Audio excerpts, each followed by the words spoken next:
Hello, everybody. Happy Community Manager Appreciation Day 2016.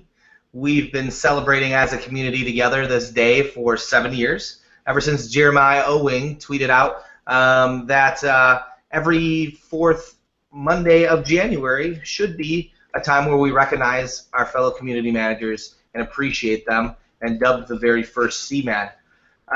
We've been doing these Hangouts now for 4 years. Last 3, we've done 24 hours. It's pretty awesome. We get to meet people from all around the world, and so happy to have you guys here today. For the last 3 years, we've been doing awards, and so you all nominate each other. We all nominate each other, and an awards panel picks winners, and I believe we have a winner to announce in this panel, so that's pretty exciting. And my name is Brew, the Director of Awesome with BTC Revolutions, and also co-producer at my CMGR, and I'm really happy to be here. Hey everybody, I'm Sherrie Rohde, and I'm the Community Manager at Magento, as well as the co-producer for CMGR. Hey guys, it's Brock. I'm the founder of Amplify Your Biz, and I'm also the Community Manager for Meshfire here in Seattle. Hey guys, I'm Dom. I am a Community Manager and Project Manager for BTC Revolutions, as well as co-host of CMGR Hangout with Sherrie and Brew. I do just want to say that I am really, really thankful this year. Just seeing all the love and all the stuff that's been going around, it's really awesome. And especially all the love that we've gotten from our sponsors. We have a huge list of sponsors this year who really wanted to make sure that the awards and the entire event just went off like gangbusters. So, wanted to thank our sponsors. I'm actually going to switch it up and do it the opposite direction that I had all day, keeping it fresh. So I want to thank Meshfire, Igloo Intranet, Amplify Yourself, socialmedia.org, communitymanagement.org, Zoomph, Vanilla Forums, Sprout Social, Online Community Results, Higher Logic, and Salesforce Community Cloud. Thank you so much, guys. And we actually have another award that we're going to be giving away here, and this one is for the fastest fingers. So we're talking the community managers that just crush it on response time, that just are right there when you need them. And so if I could get a drum roll, please, everybody, drum roll. The winner is Dinah Vicaria. So congratulations, Dinah. There was a great group of finalists there, so congrats. And Brew, what do we have coming up for this panel? Yeah, great. So we are actually on hour of 24, and this is building community with events, with events for community. Events for community building. And Crystal, we'll hand things over to you and see you in a little bit. Take it away. Awesome, thanks, Brew. So this hour we're going to be talking about events. We talked about live streaming, I think, a couple of hours ago in a panel, but we're going to be focusing on all different kinds of events in this panel. Basically, we say community, and a lot of what we do in our community jobs is sitting in front of a computer, typing away or talking with people, but community has its roots in face-to-face connections with people. So what we're going to be talking about in this hour are how you can transfer from those online interactions between your members and between your company and your members, and start facilitating those offline. So we've got a fantastic panel of people here today. So I think if we can just go down, and Dinah, I think if you want to start us off, just introduce yourself, who you're working with, and kind of maybe talk a little bit about your special expertise in the events side, or kind of where you've managed some events in relation to community. Awesome. Hello, I'm Dinah. I am a freelance community manager, and right now one of my primary clients is called Office Ninjas, which the entire purpose is that we're creating a community of office admins, office managers, the people who make offices and companies run behind the scenes, and they don't always get a ton of appreciation. And so a lot of what Office Ninjas does is we throw events for these people, these amazing Office Ninjas. And so specifically what I've done so far is I have helped out with an event, we called it IRL Dallas. It was in Dallas, and it was getting ninjas together to meet and show them appreciation, give them a learning opportunity. And we've also done a retreat, and looking forward this year, we're going to be doing Admin Week 2016 in April. So that's going to be a huge, massive event. It's going to be partially online, partially in person, and a ton of appreciation. So that's kind of what we're doing with events. Thanks. Dorothy, next. Hi, everyone. I'm Dorothy Ponton, and I'm the Community Engagement Manager for Girls Leadership. We are a national nonprofit serving K through 12 girls and their parents and guardians and educators. And we actually started out as an in-person events organization between a summer overnight program, like a summer camp, and then parent-daughter workshops and teacher trainings. And so in my community work, it's been about building the resources for the online community to support what our community members have said they want in addition to the programming. And I think the latest example that I'm excited to talk about today is throwing movie events where members of our community actually came to us and said, we would love to get a bunch of people together, buy out an entire theater, and watch Inside Out, which was Pixar's latest movie. And that event is probably our most exciting example of our community members telling us what they want, us throwing an event, and then continuing to build online community based on those programs. Great. Kat? Hi, my name's Kat. So I'm the Global Community Events Coordinator here at Hootsuite. We're a social media management company. And basically I run any events here that are to do with connecting with any social media enthusiasts in the community. So the main thing that we do here is our Hootup program. I don't know if you guys have heard of it. So basically it's events organized by us, but also our brand ambassadors all over the world, and they can be like small get-togethers like meetups, or they can be like events for 100 people where they talk about a specific topic to do with social media.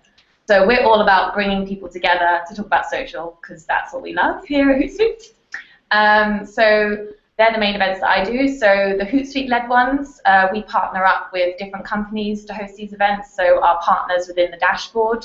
And we basically host a session here or in different cities around the world where you talk about a key topic, like best practices for Instagram, and we'll bring in like our clients, we'll bring in influencers, we'll bring in like small to medium businesses who want to learn about social, just really to talk about it and just talk about best practices. Just giving back to that community in a way of learning.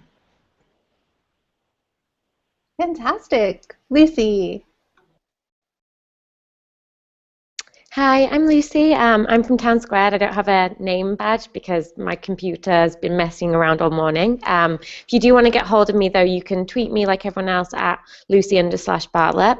I've been part of community things from my very first working thing. I work a lot with online communities, always have done, but I think there's real importance about bringing everyone together. It really builds a lot of trust and friendships, and those type of things are just really very lovely, especially in this online world where people often don't have a reason to get together.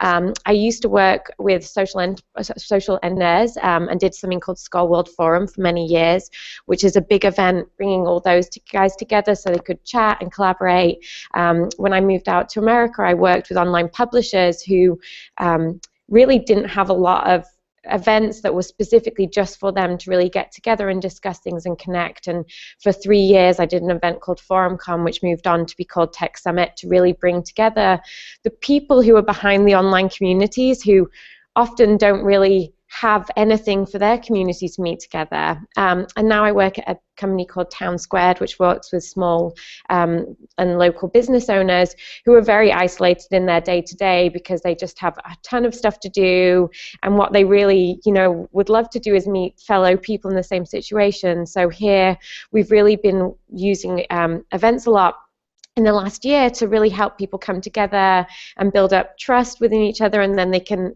carry that behavior online, and we do educational events and things. And every time it just surprises me how people from a neighborhood will often say they've never met any of the other people in that room, and they've for 20 years been on the same street together, and it's just really lovely to bring those people together in real life.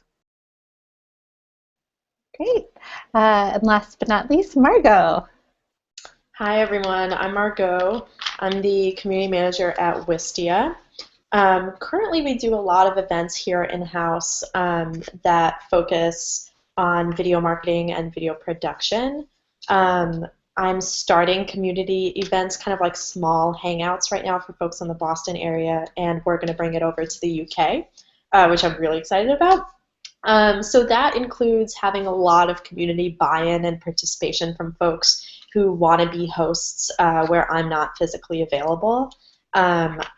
Previously, I worked for Codecademy and started their global meetup program using Meetup Pro that focused on learning and getting folks together to learn how to code. And that program is still being run now by their current amazing community manager, Alexandra. So just excited to hear about what you all are doing with events, and especially how you're able to bring them on to other places around the world. Great. And my name is Crystal Coleman. I'm currently a community manager at Google. I just started there just a little over 2 months ago. And I'm part of a fantastic team there who are all watching from a conference room on the other side of the building. I have past experience with events from my pre-community life, doing events as an office admin. So kind of what Dinah is doing with Office Ninjas is really, really resonant with me.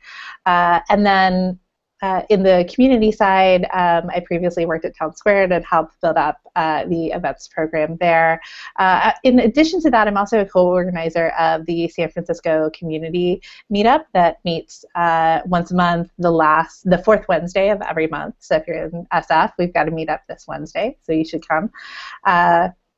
So I have seen a lot around event side, so that's why I was really excited to present this topic, and I'm really excited about the group of people and the diverse experience that we have here today. So we'll get started with our first question, which is, how, in your experience, have you seen events help build community? Personal anecdotes, case studies. In your experience, how have you seen the events that you've run or that other communities have run build community? And anyone who has something to say can go first. I'd love to take this one first. So I think that having events all around the world is a really incredible thing, because a host will reach out and say, hey, I'd love to host this event. I'm excited about, your project or your mission, and then over time, that community grows. Like, you're able to see the attendance rate, for example, go from 10 to 20 to 30, and then all of a sudden it's this big event, and those folks are able to create community connections that are so real because they're in person.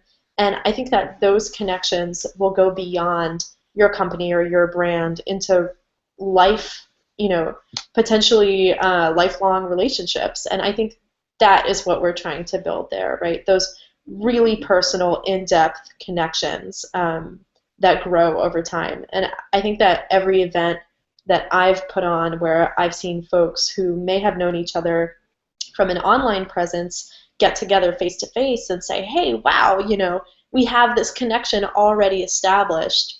That's an incredible thing. To kind of add to that, I'm sorry. That's kind of exactly what I've seen with my community. We are primarily online. It's a lot of people who are isolated in their jobs, sort of like what was described with Town Squared. It's people who are the only people doing their work in their company, and so they don't have that connection. We provide that space online, but when we put them in the same room together, maybe a glass of wine in their hands, everything just opened up, and the connections that were built over a weekend where they were in front of each other and talking to each other we're so far beyond what was accomplished online in a couple of months. Yeah, just kind of adding to that, across all the different types of communities I've worked with and the events we've done, I think the way they really build community is that it brings people together and they discuss things that they maybe wouldn't have discussed in their online community because they tend to be focused around a topic or an area, and they just have a nice chat. And it really, I think they have, you know, friendships really are formed online, but they really adds like an extra personal level to it, and they realize suddenly they're connecting about something else, and they have cars in common or something, and they become really very good friends, and that really encourages people to come online and share a bit more and be a bit more open, and really just realize that they trust the community around them. And I think when people really feel they can be more open, that's one of the greatest things, because then they'll really ask the stuff that's really challenging to them, and that, you know, helps everyone. And I also think when you bring people together in real life, there's this element of idea creation, and like Dinah was saying, like, give them some wine and see what comes out, and then that really just helps them carry on those ideas and those conversations back onto the online community, and then brings in other people who are also interested. And I think that way it in real life really helps build those connections for people who are isolated and not, but just really brings them together as real people. I completely agree with what you just said. So here at Hootsuite, all our events are not just done by us, but done by our brand ambassadors. And when I first came here, so first of all, that is one of the main reasons we've expanded as a global company. We've been able to touch points in, like, say, LATAM, and gone to places like Mexico City where we don't have an office, and been able to host events through our ambassadors. We're not even there. And before I came to Hootsuite, I had no experience in, like, community events. My events background was more corporate, and everything was tied to, like, the sales team goes to that place, you specifically do this. And it was kind of like getting to understand that there's this other area which you can, like, use and touch people in that way. And our brand ambassadors are fantastic at that. So exactly what you said, like, people coming together and then they realize that they have a connection and they can talk about ideas and span stuff off. An example I have is, like, we have a group of ambassadors in Barcelona in Spain, and they all came together to host their own meetups, so social media events. And then they learned that they were all there and they were all passionate about social media, so then they joined forces, and now they host this Hootup BCN once a month, and it's at Mobile World Congress in Spain, like that venue, which is amazing. And they connect with all the social media managers on the ground, and yeah, they talk about mainly social media best practices, and then they talk about Hootsuite for a bit sometimes, but it's just, yeah, exactly it. They came together, they found a way to, like, that they love doing it, and they should do it all together. Yeah, I agree. One of the things I love about an online community that's now doing in-person events is something called salon dinners, and I hadn't mentioned it in my intro, but this was born out of our executive director, and it's modeled on a Jeffersonian dinner, so not necessarily scalable because you're capped at 14 people, but it can happen anywhere in the world, and it's usually our ambassador parents who are the ones who host these. And it's one topic, and it's slightly moderated, and there is a no networking rule during the dinner itself. But because one of the main things that we are championing for our constituents, the girls in particular, is being able to identify and then communicate what they're feeling so that they can make leadership style changes in their world. It means removing the fear from parents about doing similar levels of communication, which can be risky. And so by having these dinners for the parents or for educators, they get to practice these skills on a moment-to-moment basis, and it ends up deepening the impact of what we teach. And it's been this beautiful kind of, it feels like gardening. It feels like you plant a little seed, you fertilize it a little bit, and then just watch them grow and continue to support each other well between any programs that we're offering. I have to say, I'm a big fan of those in-person events for that reason.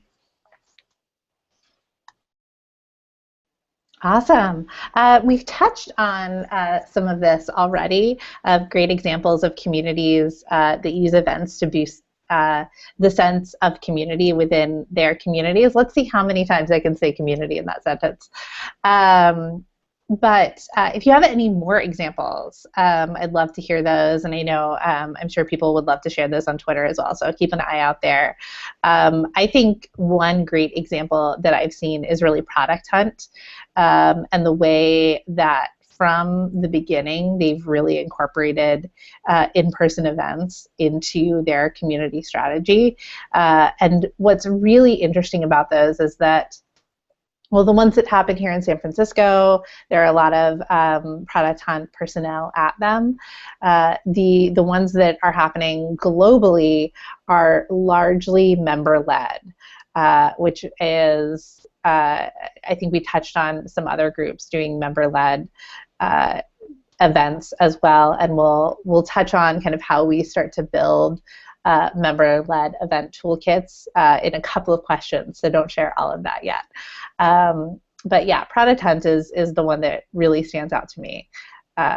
Anyone else have other great examples of communities they've seen using live events? I like the Instameet community.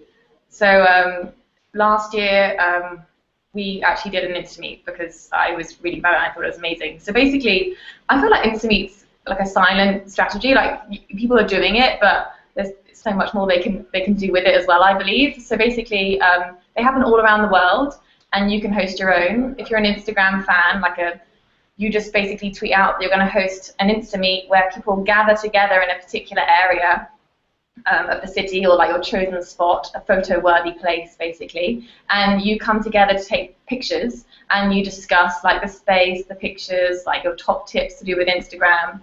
And yeah, people do that all around the world, and Instagram have this amazing community where they basically get you to upload all the Instameets that you've held on their website, and they kind of show where they've touched around the world. And then they also host Worldwide Instameet Day a couple of days a year, and that's where basically loads of different influential people or different just keen Instagrammers, again, in different cities around the world, host their Instameets on that particular day, and then, you know, it just makes it even more like of the community coming together. And yeah, we loved it. We hosted like one in each region in August last year, and got together with a group of Instagrammers. A couple of our ambassadors hosted them in Mexico City, and yeah, the Instagrammers are amazing because we hadn't really had that time before where we got to talk to that community specifically and just listen to like what they love about Instagram and that kind of thing. And so for a brand as well, it's quite good to like get involved in someone else's community and see how you can learn from them. Yeah, I think they're amazing Instameets, and the pictures that they come out with are fantastic. So.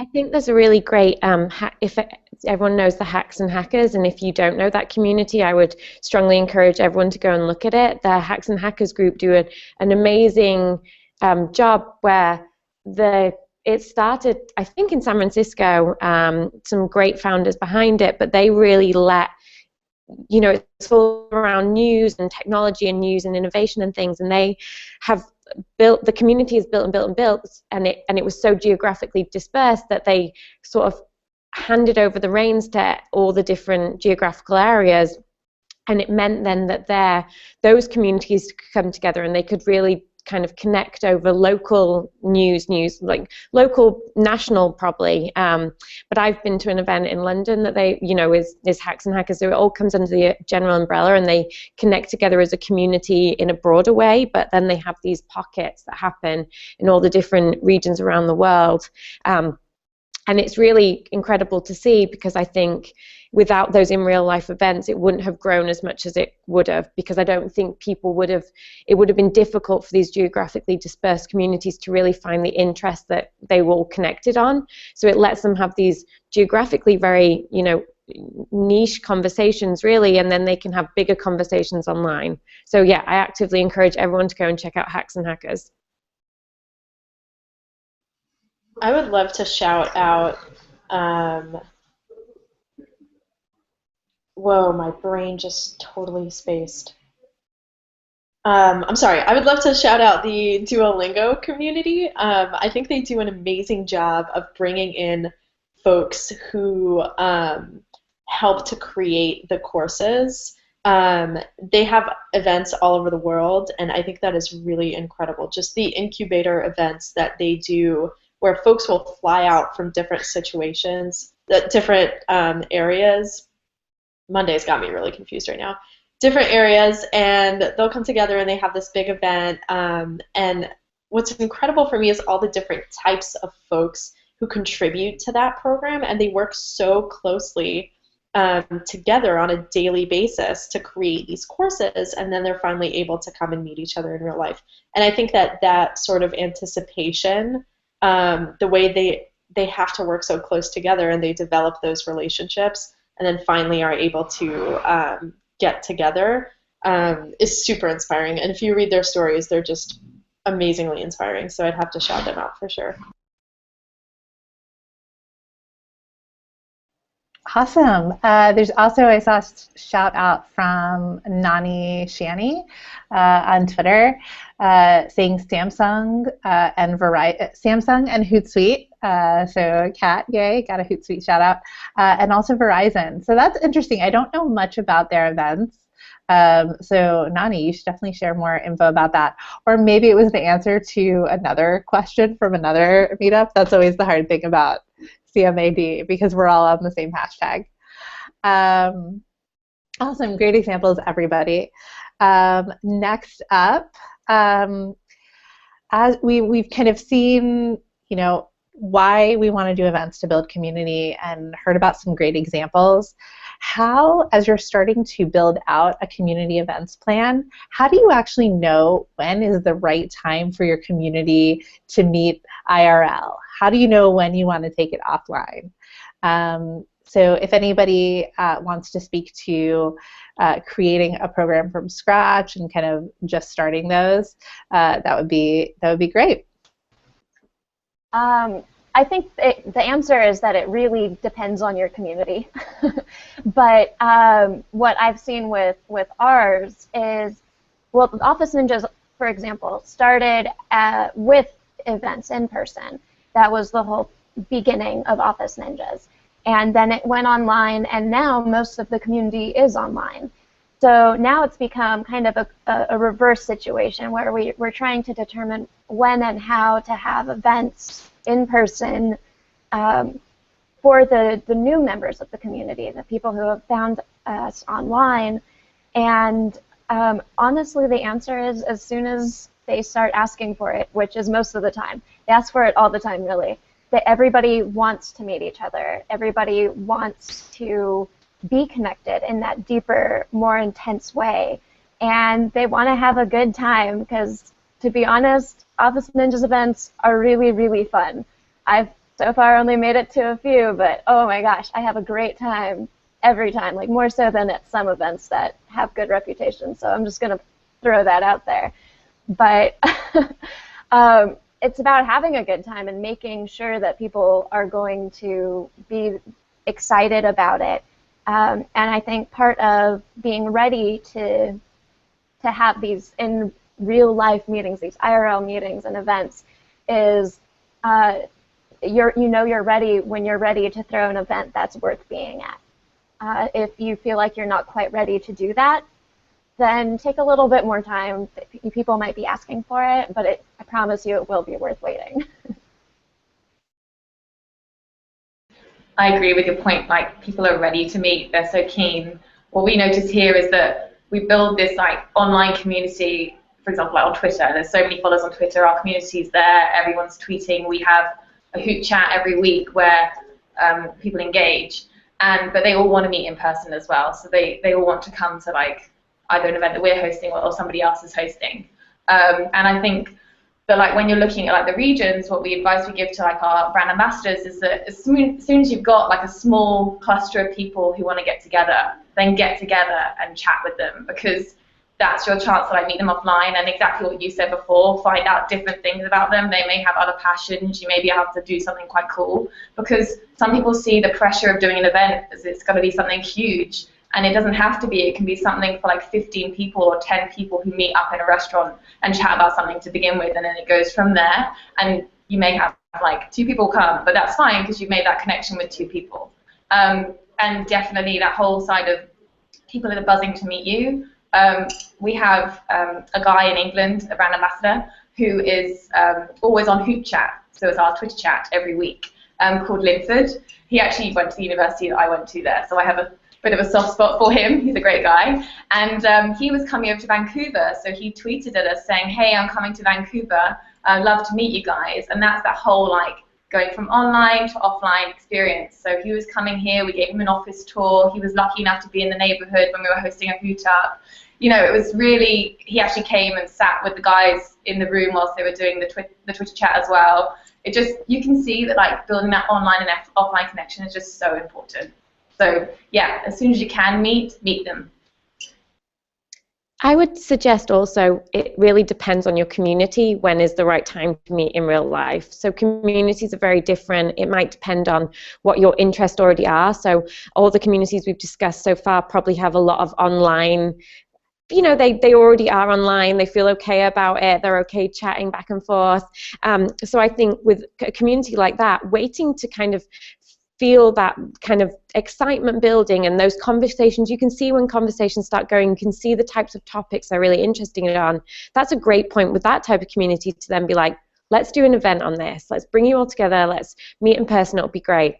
For some communities, they are communities, but if they're not so active online, or they're, you know, for example, these small business owners that we work with, a lot of them are not active online. They feel very busy. Actually trying to get them online first or that type of thing is a little scary for them sometimes, and it's another thing that they just don't have time for, they feel like. So throwing them in the deep end, just like Dinah and her, you know, office managers, I think throwing them in the deep end with events first is how their community then came online in great ways. Whereas for, you know, the publishers, online publishers I used to work with, or even the social entrepreneurs I used to work with, they're such early adopters that they're always online, they're always sharing things. So it was just waiting for you to see the threads of conversations. You could see the topics that would really be meaningful to meet in real life about, and then pulling them together and saying, you know each other online now be real friends, real in life friends, not just online friends. So I think, yeah, it really is it really always is a question of your community, how they act, how they kind of feel safe is coming together, deciding if that is in real life first and then helping them come online, or if it's online first and then waiting to see when those real connections have come together and people would be excited to meet, and then pulling them into the in real life world. I think I just want to build off of something Kat said as well.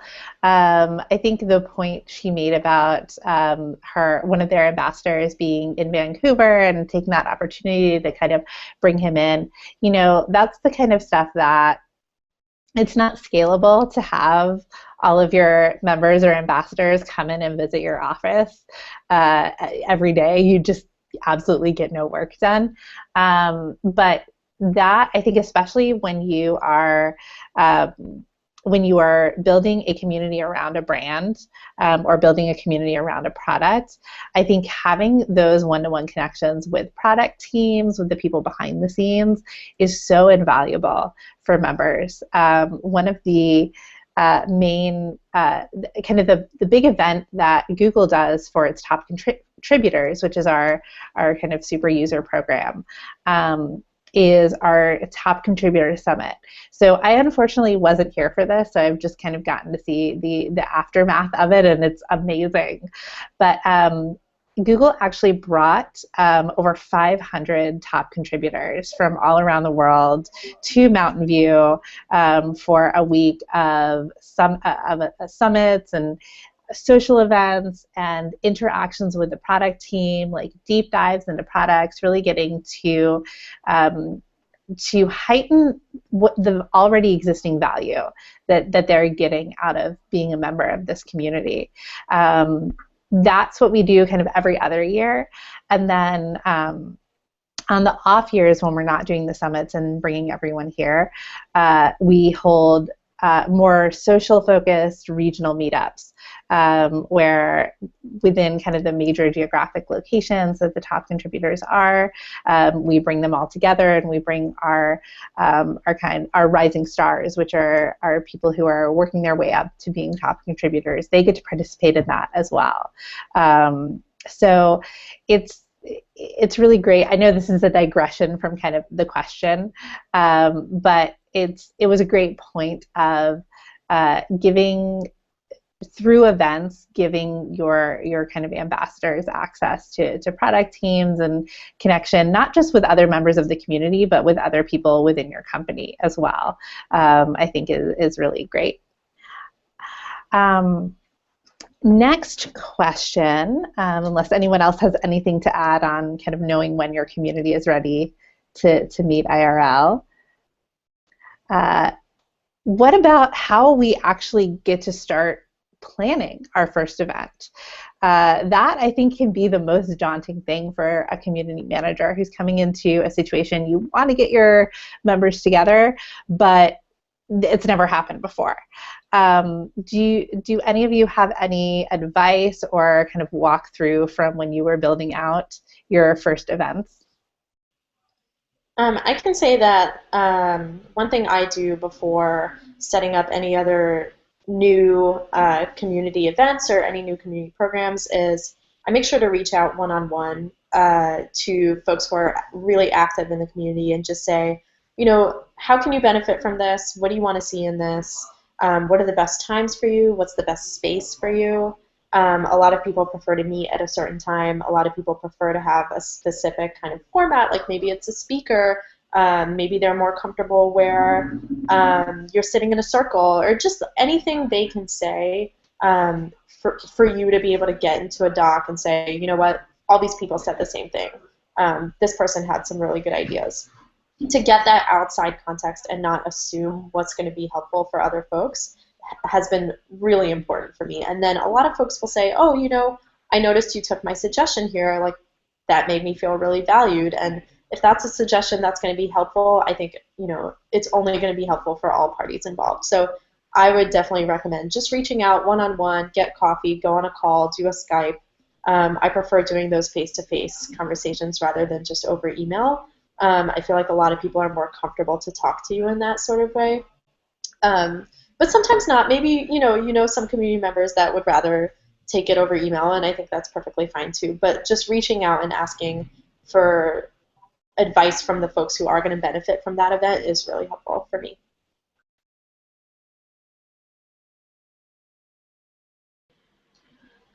Yeah, I completely agree with polling to get the right content as well. So I like the point we made earlier about the fact that people are discussing a certain topic online, and then you think, hey, that would make really good for an offline event. And that's something we definitely like doing here. So because, again, it's all social media focused, it's like, what's the latest topic? Let's talk about it. Let's bring someone in who could talk about it and their experience. This is kind of going off the question a bit, but something I'd like to talk about in terms of like how do you do your first event is, again, when I came here, I came from corporate events and came to community events, which is like, we have a very small budget for our events here, so we have a budget of $300. So do the brand ambassadors. That's the budget that we normally look at doing for any events that we're hosting, or less. And so you have to really look at like where you can maximize your spend. And that was a bit overwhelming when you're used to having like high budgets. And that's when I noticed that you really rely on like your community to work with you. So this works more with social media, but like we partner up, and so do some of our brand ambassadors, with like a local drink supplier, a local food supplier, and say, hey guys, like we're doing this event, we've got tons of people coming, or like a couple of people coming who are going to be tweeting about it online and posting about it, and if you guys sponsor it, then you're going to get some posts towards your brand and everything like that. And at first I was like, there's no way that they're going to take this. And actually they love it because it's amplifying their social channels. So that's what we do here and our ambassadors do. So sometimes I feel like that whole budget or like asking people for like money and that kind of thing can sometimes feel overwhelming. So that's something you can look at, or saying to like a local restaurant, like say it was the Instagrammers, I'm bringing a load of Instagrammers here, they're going to take pictures of loads of things. You guys are going to get stuff online, and they'll do that. So that's one way of like something you need to consider, budget, and also the content. Yeah, making sure that you're delivering a topic that you know the audience is going to want to listen to, because most of the events that we do are out of your 9-to-5 job, so you've got to want to go to it instead of like, I don't know, here it would be climbing a mountain. So instead of me hiking up a mountain in the evening, I've got to go to this event. I need to know it's going to be good. And so the content's key. And if you're having a panel, having it diverse. So you don't have a panel which is like, or like a load of speakers which are all talking about the same topic and they have the same viewpoint, which sometimes you get. You've got to have it diverse so it touches loads of different people. Just a couple of tips on when I was doing my first events here. Yeah, just following on from what Kat said, I think that's all really important. Like when you're doing a first event, try and loop in the broader community, be it the geographical one or the tools or types of things that people would be interested in. And exactly what Margot said, like reach out to the community, understand what they would like to see, like try and get them to give you advice on which speakers they'd love to see, like who would it be worth climbing the mountain for them to see and listen from. The other thing that I think is really good with a first event and any event is to try and get the conversation started before the event happens. So, not just reach out to them and say, who would you like to see, but say they suggest a speaker, get that speaker to join the community already and get them talking about, I'm going to come and I'm going to present on this. What is the type of thing you'd like to discuss or hear from? And even if you can get the presenters or people who are really engaged with the topic to produce some content so people can start really thinking about it beforehand, that helps people often be like, oh wait, I am really interested in that and I'd love to ask this question. And if you can sort of put in of the really obvious takeaways they can get from the event by arriving, I think that really helps people like definitely go. So if you're, say, doing an event on, we're doing a workshop soon about graphic design. So we have the graphic designers who are leading it already posting in the community saying, what sort of thing do you want to see? What do you want to hear from me? What do you want to learn?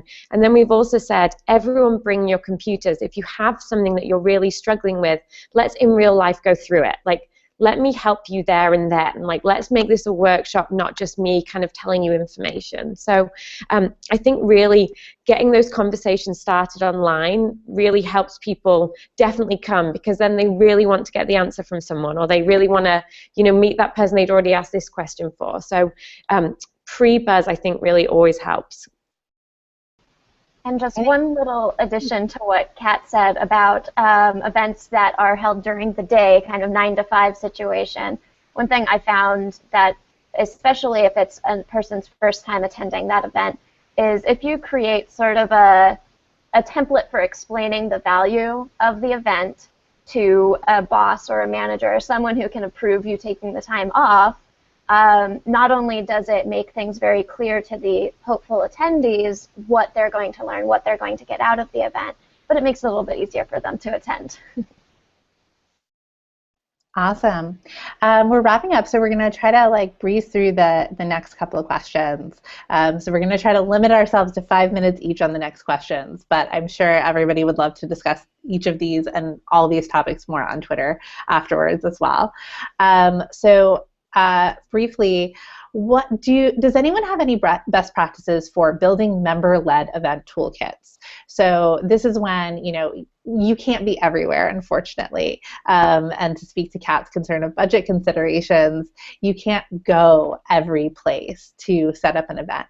So what are the best ways to really empower your members to organize events on their own?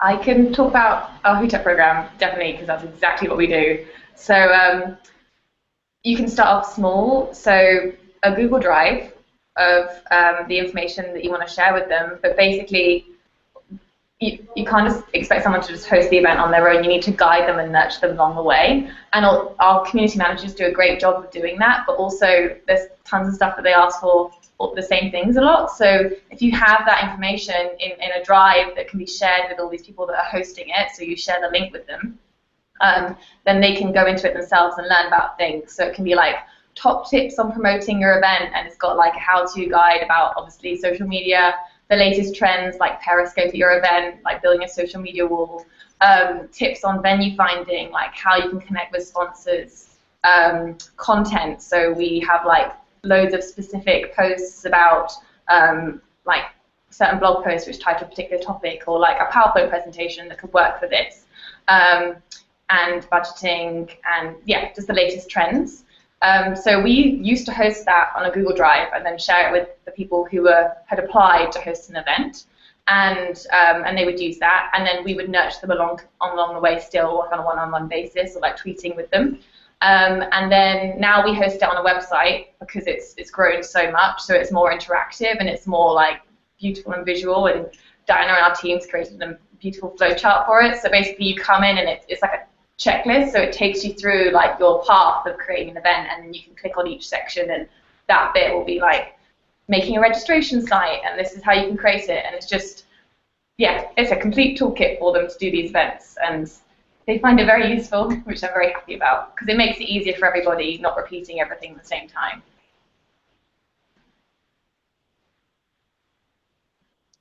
One thing that I was just going to add to that, I think Kat just gave a brilliant answer, and that was sort of everything. The only additional thing to that is, I think really important, is to give guidelines but not rules.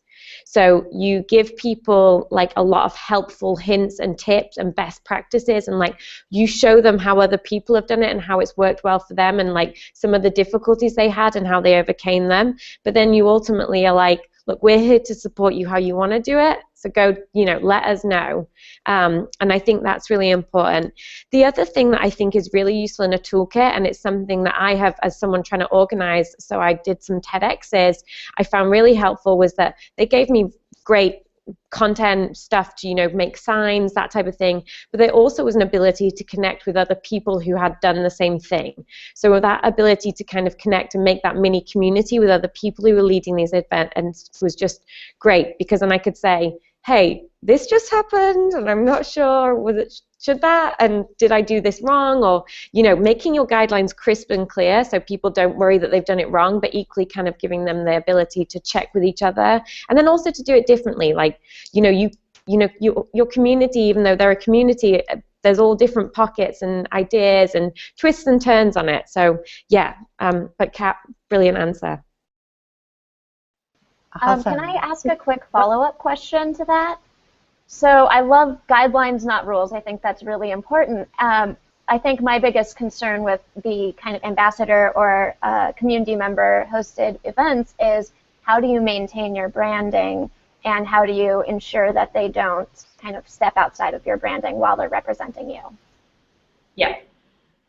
Is that okay? So basically, yes, that's a definite concern here at Hootsuite. And so when they come to hosting their event, we actually outline from the get-go that this is their event, and they are hosting an event as a Hootsuite ambassador, like because they love the brand and not necessarily speaking as a spokesperson on behalf of Hootsuite. So, that's the different connection. So you can kind of make yourself slightly disconnected from it, but we still want to be there supporting it in every way.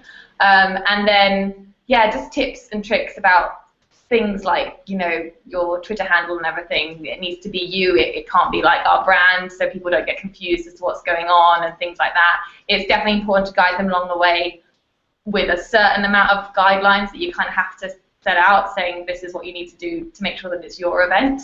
And yeah, we just need to be careful and monitor it, but normally they're very good about it. And the thing is that it's because they're these social media professionals, they want to be seen as the person who is like telling this information, and obviously their wealth of knowledge themselves, that they just like the fact that it's tied to our brand as a Hoot Up and that community. That's what they like about it. So we don't actually come across too much of like someone saying this is a Hootsuite event kind of thing. It's their event, like a Hoot Up with Hootsuite.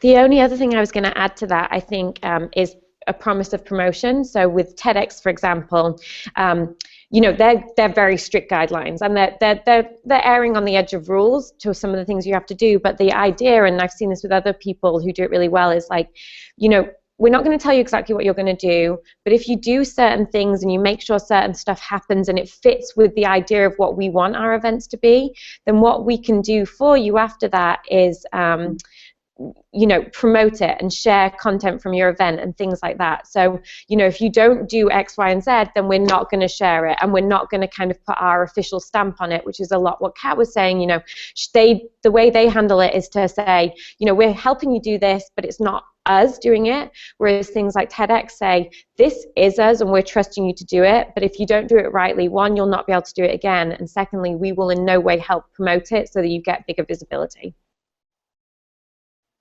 Awesome, great thoughts there. Just really quickly before we have to wrap up, I think the question of ROI always comes into things. We're laying out a budget for this. How do we justify the budget? I think I'll kick this off. One thing I've always done is make sure that as part of your event process, you're actually following up. You're doing an event survey. If you can, have surveys they can fill out in person, because everyone always it's hard to remember to come back to an email and fill out those event surveys. So really make sure that you're getting the response from people, so that you can enable that follow-up. Any other thoughts on kind of how to demonstrate the value of your events, the return on the investment? It's kind of old school, but we have a digital download that's specific to the event. For parent-daughter book clubs, it's a certificate of participation, which, especially around 2nd, 3rd grade, that certificate is key. You can measure digital downloads. Nir Eyal did a brilliant example of this a while back, where if you want a free ebook from him, you go and fill out a survey about the event, and it's specialized to that event, and I love that principle. Yeah, I think following just exactly what Dorothy was saying is that if you're doing this for a company or a community or something where there is something that they could download or some, as for Town Squared, we want more members. That's what we're trying to do, is really build out our communities. So for us, a great ROI and a very obvious one is to say we had this event and X amount of people joined. It's more difficult if you're not specifically trying to encourage people to join a community afterwards, or they're already part of the community.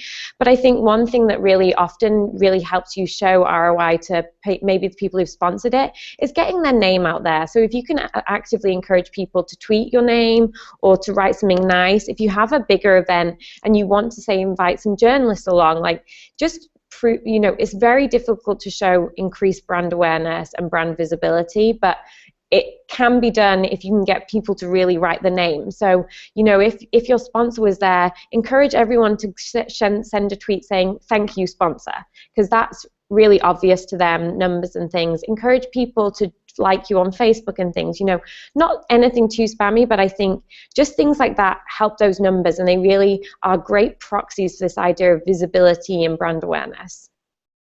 Yeah, I completely agree with that.